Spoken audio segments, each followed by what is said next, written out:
행복한 교회 승리하는 성도 여러분, 남가주 은혜로 교회 오신 것을 환영합니다. 오늘은 54번째 함께하는 153 7월 2일 목요일 순서입니다. 여러분, 그 서양 속담에 행복은 언제나 감사의 문으로 들어와서 불평의 문으로 나간다. 조심하라. 불평의 문으로 행복이 새어나간다. 기억하라. 감사의 문은 행복으로 들어온다. 혹시 이런 속담 들어보셨는지 모르겠습니다. 행복은 언제나 감사의 문으로 들어온다. 여러분은 어떻게 오늘 이 아침 행복하십니까? 아마 행복하다면은 여러분들은 감사했기 때문일 것입니다. 반면에 또 어떤 분들은 감사할 제목이 있어야지 감사한 것 아닙니까? 라고 묻는 사람들도 있을 겁니다. 그것에 대해서 이 김영태 박사라는 분이 말한 것이 기억에 남습니다. 그분은 이런 얘기를 했어요. 감사는 주관적인 감정이요, 인간의 정서 중 최고급 정서이다. 아무나 느낄 수 없는 선택적 감정이다. 특히 상황과 조건에 따라 수동적으로 느끼는 것이 아니라 상황을 해석하고 느끼는 주관적, 주도적 은혜의 감정이다. 라는 얘기를 했습니다. 그래서 감사는 어떤 환경이나 상황에 의해서 수동적으로 그냥 내가 느껴지는 게 아니라 능동적으로 선택하는 것이라는 거죠. 그렇다면 여러분, 오늘 하루 무엇을 선택하시겠습니까? 여러분, 하루 살아가시면서 감사와 행복을 의도적으로 선택하고 그것을 주님의 힘으로 만들어가는 여러분들이 되시기를 예수님의 이름으로 축복합니다. 아멘. 우리 같이 찬양하겠습니다.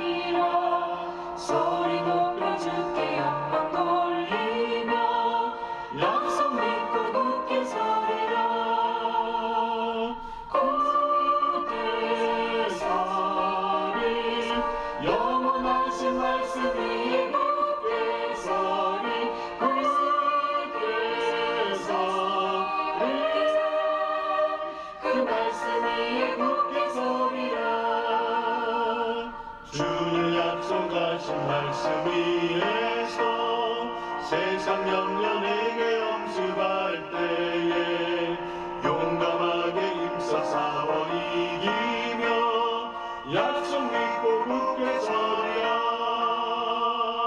굳게 서리 영원하신 말씀 위에 굳게 서리.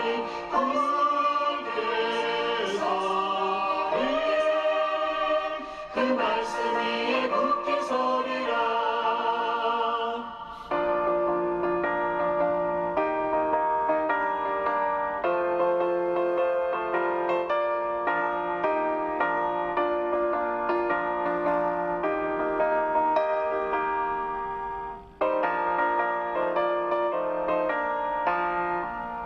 주님 약속하신 말씀 위에서 영원하신 주의 사랑 힘입고 성령으로 힘써 싸워 이기며 약속 믿고 굳게 서리라. 굳게 서리 영원하신 말씀 위에 굳게 서리. 굳게 서리 그 말씀 위에 굳게 서리라.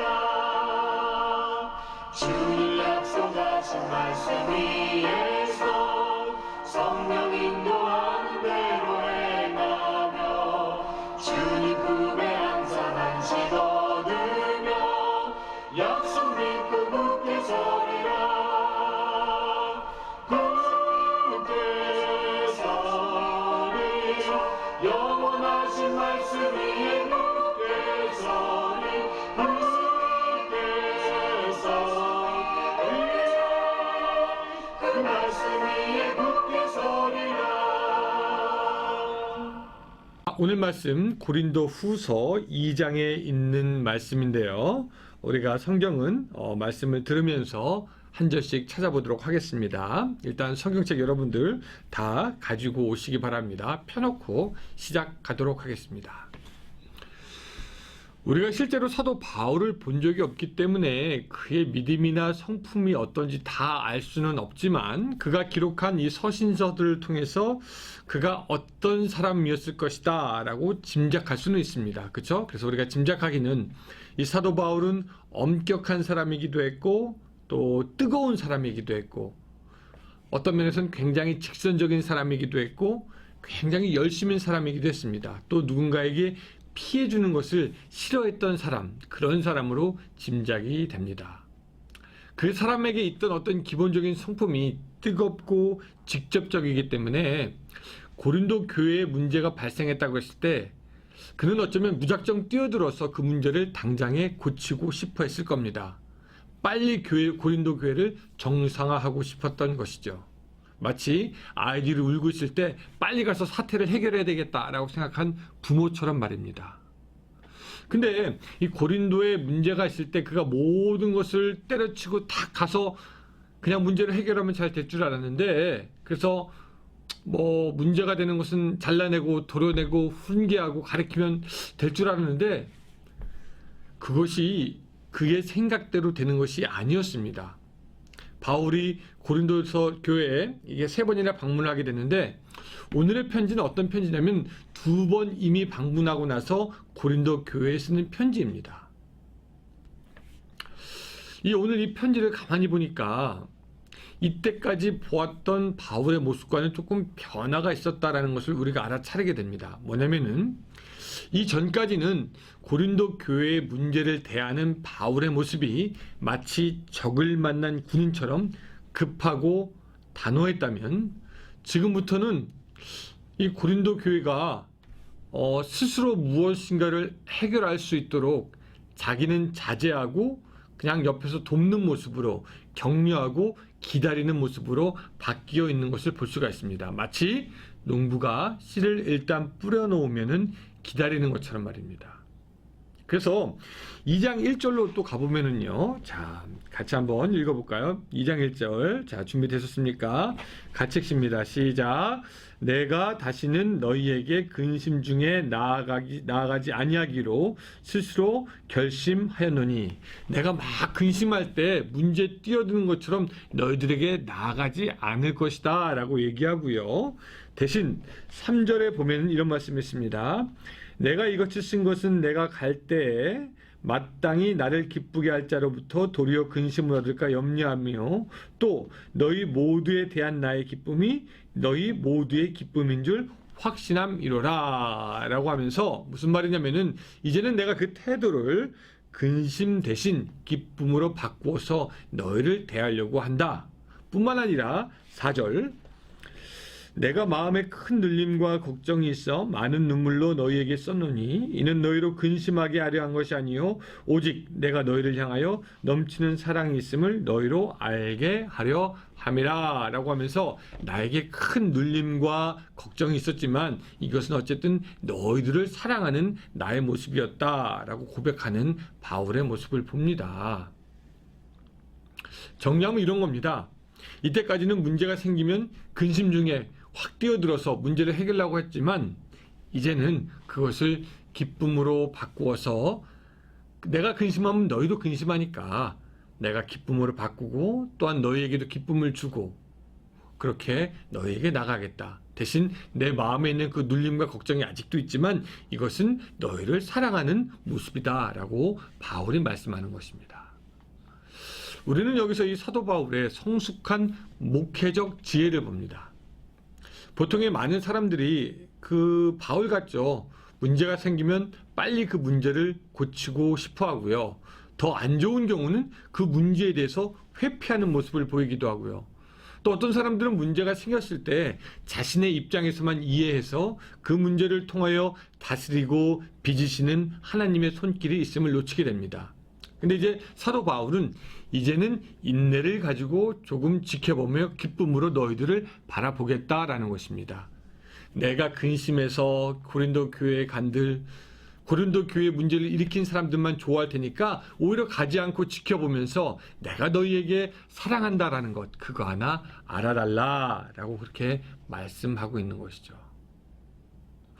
우리도 이런 그 바울의 목회적 지혜를 우리 주위의 사람들에게 적용해 볼 필요가 있습니다. 우리 주위의 사람들에게 문제가 있을 때 뭐 우리가 경찰이 되어서 그 문제에 뛰어들어 무엇을 해결하라 그렇게 해결하십시오 막 종용하는 것 대신 바울처럼 근심을 기쁨으로 바꾸며 기다리는 것이 좋은 해결책이 될 때가 있습니다. 어차피 사람을 바꾸는 문제는 우리의 힘으로 할 수가 없습니다. 그렇죠? 그러니까 하나님께서 일하시도록 우리는 뒤쪽에서 오히려 기도하는 것이 지혜가 있는 겁니다. 물론 우리가 바로 앞에서 나가서 할 때도 필요하지만 많은 경우에 있어서 오히려 하나님께서 일하시도록 바울처럼 뒤로 기쁨으로 물러나는 것이 오히려 좋은 방법이 될 수도 있다라는 것이죠. 그리고 사도 바울은 한 가지 더 제안합니다. 내가 그렇게 기다리고 너희들은 대신 이걸 좀 해라 라고 하는데 7절과 8절입니다.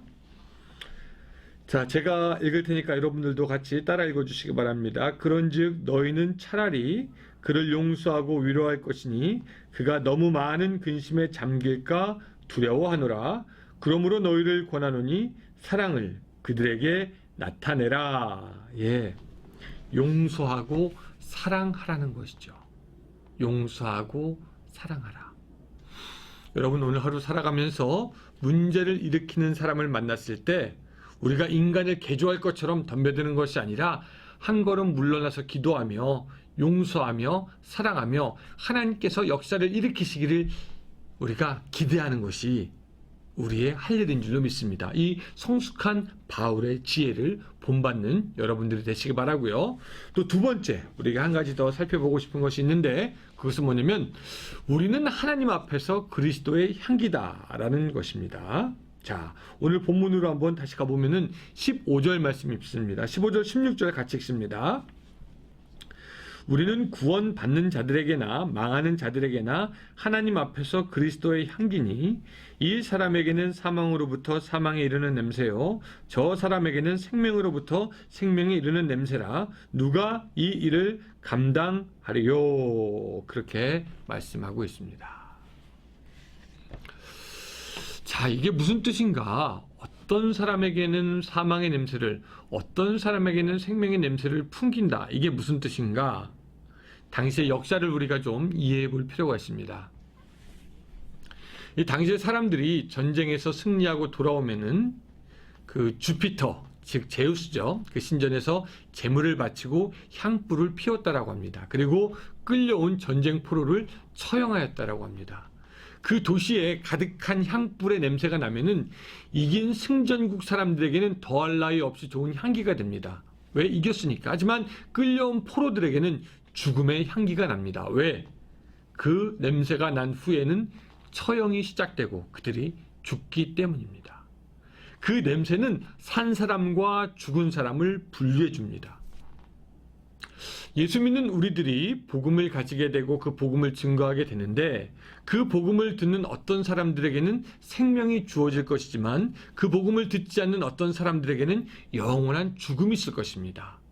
냄새가 살 사람과 죽을 사람을 분리하는 것처럼 우리 안에 복음이 살 사람과 죽을 사람을 분리하는 것입니다. 듣고 살 사람, 듣지 않고 영원히 죽을 사람 말입니다. 사람의 영원한 생명을 죽이고 살리고 하는데 우리의 역할이 그만큼 중요한 것입니다. 그래서 16절 마지막 부분에서는 누가 이 일을 감당하리요? 라고 우리에게 묻고 있는 것이죠. 그리고 그렇게 중요한 복음을 전해야 하기에 17절 읽어보면요. 우리는 수많은 사람들처럼 하나님의 말씀을 혼잡하게 하지 아니하고 곧 순전함으로 하나님께 받은 것 같이 하나님 앞에서와 그리스도 안에서 말하노라. 하나님의 말씀을 혼잡하게 하지 아니하고 순전함으로 한다라고 말씀하고 있습니다. 여러분, 하나님은 생명의 구원의 사역을 우리에게 맡기셨습니다.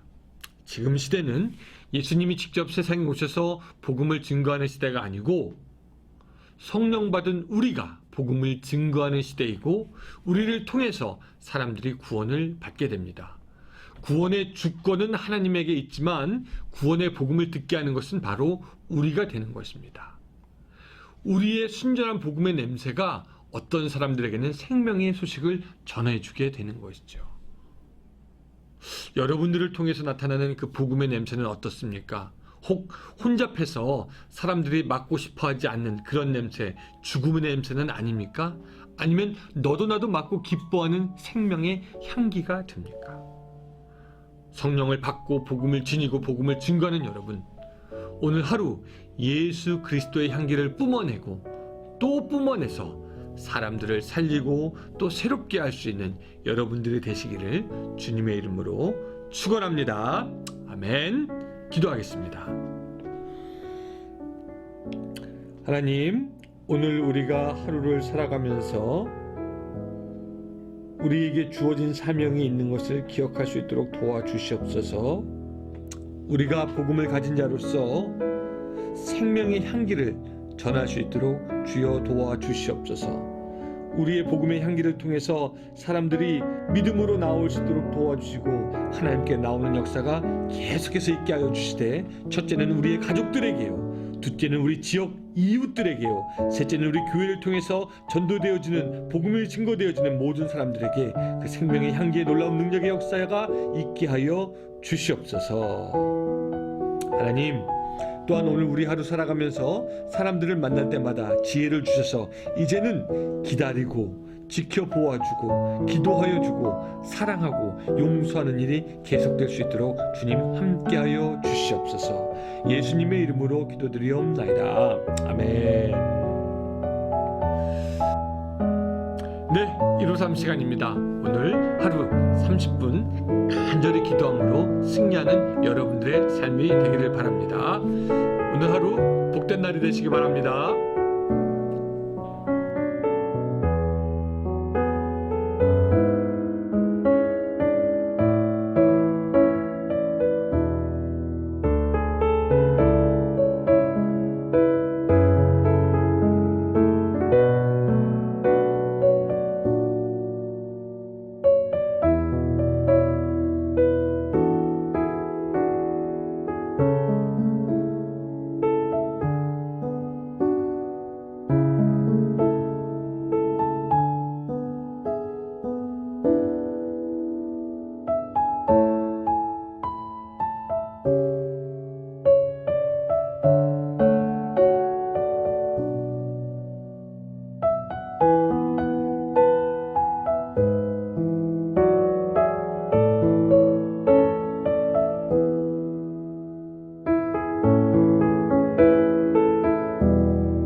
주옵소서.